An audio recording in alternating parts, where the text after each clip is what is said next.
Class లో December prelims mains కొత్త class start అవుతుంది. ఈ నెంబర్ కి కాల్ చేసి రిజిస్టర్ అవ్వండి. లిమిటెడ్ సీట్సే ఉన్నాయి.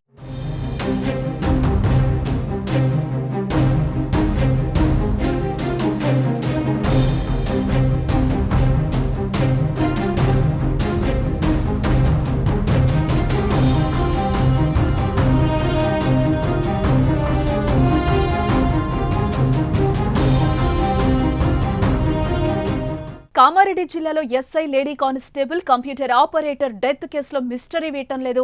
ముగ్గురు ఎందుకు చనిపోయారన్నది ఇంతవరకు తేలనేలేదు. పోలీసుల కేసుల దర్యాప్తు అయితే ముమ్మరం చేశారు. వారి కాల్ డేటా ఆధారంగా విచారణ అయితే చేస్తున్నారు. గత వారం రోజులుగా మృతులు ముగ్గురు ఎక్కువ సార్లు ఫోన్లు చేసుకున్నట్టుగా పదే పదే కాల్స్ మాట్లాడినట్లుగా అయితే గుర్తించారు. అదేవిధంగా గంటల తరబడి వాట్సాప్ చాటింగ్ కూడా చేసినట్లుగా తెలుసుకున్నారు.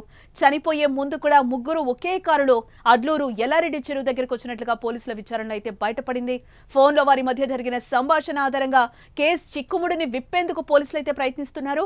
అయితే కానిస్టేబుల్ శృతి, ఎస్ఐ సాయి కుమార్ మధ్య వివాహేతర సంబంధం కొనసాగుతూ ఉండగా శృతి, నిఖిల్ మధ్య ప్రేమ ఉందనే వార్తలైతే వస్తున్నాయి. అదే వారి చావుకు కారణంగా తెలుస్తోంది. మెదక్ జిల్లా కొల్పారం గ్రామానికి చెందిన సాయి కుమార్ 2018లో ఎస్ఐ అయ్యారు.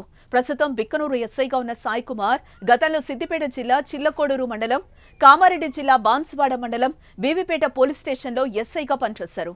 సాయి కుమార్ కు భార్య లక్ష్మి, కొడుకు శ్రీహంష్ ఉన్నారు. 2014 బ్యాచ్ కు చెందిన శృతి గతంలో ఓ వ్యక్తిని వివాహం చేసుకుని విడాకులు తీసుకుంది. 3 ఏళ్లుగా బీబీపేట పోలీస్ స్టేషన్లో కానిస్టేబుల్ గా పనిచేస్తోంది. అయితే బీబీపేట ఎస్ఐగా ఉన్న సమయంలో ఆమెతో సాయి కుమార్ సంబంధం ఏర్పడినట్టుగా తెలుస్తోంది. సాయి కుమార్ కు బిక్కనూరుకు బదిలీ అయిన తర్వాత శృతికి సొసైటీలో కంప్యూటర్ ఆపరేటర్ గా పనిచేసే నిఖిల్ దగ్గరయ్యాడని, ఇరువురు పెళ్లి చేసుకోవాలని అనుకున్నారని సమాచారం. ఈ ట్రయాంగిల్ ప్రేమ కారణంగా వీరి మధ్య వాగ్వాదం జరగగా దానికోసం మాట్లాడటానికి అడ్లూరు ఎల్లారెడ్డి చెరువు వద్దకు వెళ్లినట్టుగా తెలుస్తోంది.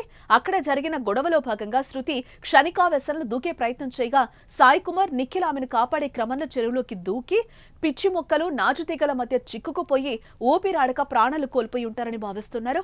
అయితే ఇది కేవలం అనుమానం మాత్రమే. మరి ఇదే జరిగిందా? ఈ ముగ్గురి మరణం వెనకేమైనా మిస్టరీ ఉందా అని పోలీసులు తేల్చాలి.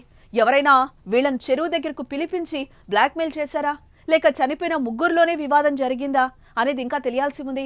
ఈ కేసులో పూర్తి సమాచారం తెలిసిన తర్వాతే వివరాలు వెల్లడిస్తామని ఎస్పీ సింధు శర్మ చెప్తున్నారు.